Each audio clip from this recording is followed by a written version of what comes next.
حج اور عمرہ بار بار کرنے کی جو نبی مکرم صلی اللہ علیہ وآلہ وسلم نے فرمائی، جس کی وجہ سے غربت دور ہوتی ہے، گناہ ختم ہوتے ہیں، آج اس کا دوسرا پارٹ ہے۔ کل کی نشست میں بار بار حج اور عمرے کرنے کی اللہ کے نبی صلی اللہ علیہ وسلم نے جو ترغیب ارشاد فرمائی اور اس کے فائدے ذکر کیے، اس کا تذکرہ ہوا۔ کچھ ادب آداب حجر اسود کو بوسہ دینے کے حوالے سے بیان ہوئے۔ یہ بات یاد رکھیے کہ حجر اسود کو اگر براہ راست کوئی بوسہ نہ دے سکا، ہونٹ اس کو نہ لگا سکا، اس پہ پریشان یا پشیمان ہونے کی ضرورت نہیں، کیونکہ نبی مکرم صلی اللہ علیہ وسلم نے خود کئی بار براہ راست بوسہ نہیں دیا، بلکہ ایک بار آپ علیہ الصلوۃ والسلام کے ہاتھ میں ڈھال تھی، محجن تھی، اس کو حجر اسود کی طرف یوں اشارہ کر کے، حجر اسود کے ساتھ بھی نہیں لگایا، صرف اس کی طرف اشارہ کر کے اس محجن کو چوم لیا، اس ڈھال کو چوما۔ ایسا بھی ہوا گزرتے ہوئے آپ نے صرف یوں اشارہ فرمایا، کیونکہ طواف کرتے ہوئے سیدھا دیکھنا چاہیے، بیت اللہ کی طرف نہیں۔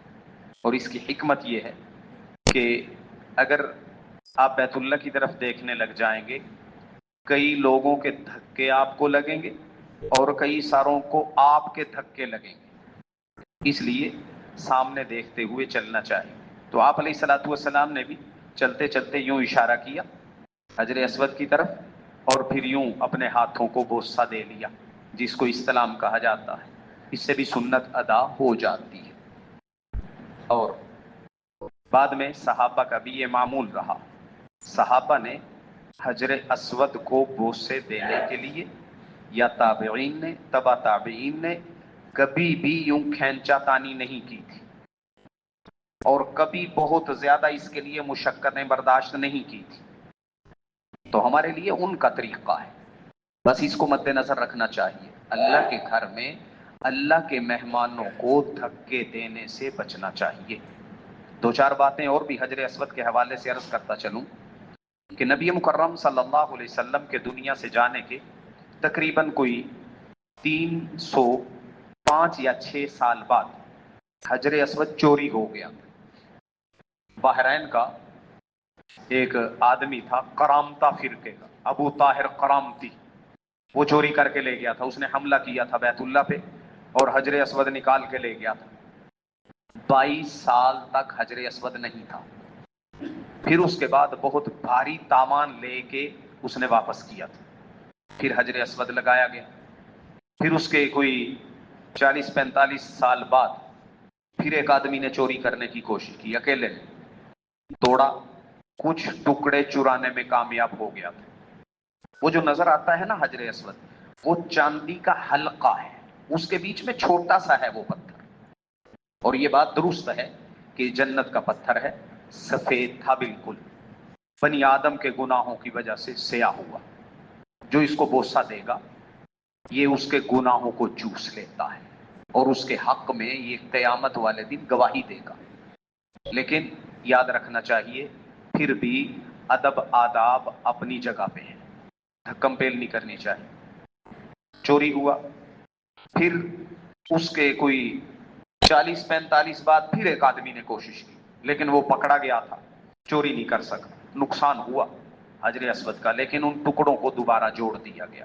پھر آج سے کوئی 85-90 سال پہلے پھر ایک آدمی نے کوشش کی تھی، بلکہ کوئی 100-1 سال پہلے ایک آدمی نے پھر اس کو چرانے کی کوشش کی تھی حجر اسود کو، لیکن وہ بھی کامیاب نہیں ہو سکا تھا۔ اب حجر اسود ٹکڑوں کی صورت میں وہاں جوڑا گیا ہے وہی اصلی حجر اسود ہی ہے، یہ یقینی بات ہے کہ وہی ہے جس کو ابو طاہر کرامتی لے گیا تھا، پھر اس سے واپس لے لیا گیا تھا، اس کو بڑا بھاری تاوان ادا کیا گیا تھا۔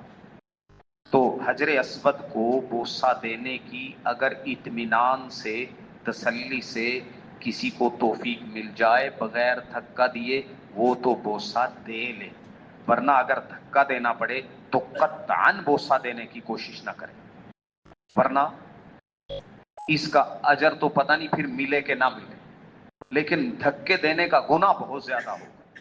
جیسے وہاں نیکی کا ثواب لاکھ گنا بڑھ جاتا ہے، تو گناہ کا معاملہ بھی اسی طرح ہے۔ اللہ کے گھر میں اس چیز کا خصوصی خیال رکھنا چاہیے۔ کچھ لوگ بعض ایسے بھی ہوتے ہیں کہ وہ مقام ابراہیم پہ، جس پتھر پہ ابراہیم علیہ السلام کے قدموں کے نشانات تھے، اس کو چمٹ کے کھڑے ہو جاتے ہیں، کسی اور کو دیکھنے نہیں دیتے۔ غلط ہے، یہ بھی یاد رکھیں۔ وہ بھی چاندی کے حلقے میں ہے، اب وہ پتھر نہیں رہا، اب وہ پتھر نہیں، جتنا تھوڑا سا اس کا حصہ ہے وہ اس چاندی کے حلقے کے اندر ہے، صرف چند ذرے وہاں پڑے ہوئے ہیں اس پتھر کے، چونکہ پاؤں کی جگہ خالی چھوڑی ہوئی ہے، باقی سارے کے اوپر چاندی کا حلقہ چڑھا رکھا ہے۔ جس جگہ وہ پاؤں تھے سیدنا ابراہیم علیہ السلام کے، وہ پتھر اب نہیں ہے، اس کے چند ذرات ہیں بس۔ اس لیے وہاں پہ رش لگانا، وہاں پہ اس کو بوسے دینا، یہ درست نہیں ہے۔ اور اگر کوئی احرام کی حالت میں ہو، حجر اسود کے پاس سے گزرتے ہوئے، عموماً رکن یمانی کے پاس وہ بھی جگہ خالی ہے، اس کو ہاتھ لگاتے ہیں، نہیں لگانا چاہیے، کیونکہ اس کے اوپر ہر روز شام کے وقت 1 یا 2 شیشیاں باقاعدہ خوشبو کی ملی جاتی ہیں ہر روز، اور یہ سرکاری طور پر ملی جاتی ہے، وہاں خوشبو لگی ہوتی ہے۔ اگر کوئی احرام کی حالت میں رکن یمانی کو ہاتھ لگائے گا، اس کے ہاتھ پہ خوشبو لگ جائے گی اور دم واجب ہو جائے گا، لیکن لوگ نہیں سمجھتے، بس عقیدت میں کرتے ہیں۔ تو ان چیزوں سے اللہ کے گھر میں بچنا چاہیے۔ عبادت وہی کارگر ہوگی، اسی کا فائدہ ہوگا جو اللہ کے نبی صلی اللہ علیہ وسلم کی ہدایات کے مطابق ہوگی۔ اگر اللہ کے نبی صلی اللہ علیہ وسلم کی ہدایات کی خلاف ورزی کر کے آپ علیہ الصلوۃ والسلام کے حکموں کو، اللہ کے حکموں کو توڑ کے جو عبادت کی جائے گی، اس کا ثواب نہیں ہوگا، بلکہ وبال کا باعث بن جائے گی۔ اللہ رب العزت ہمیں رسول اللہ صلی اللہ علیہ وسلم کی ہدایات کے مطابق عمل کرنے کی توفیق عطا فرمائے۔ آمین۔ الحمدللہ رب العالمین۔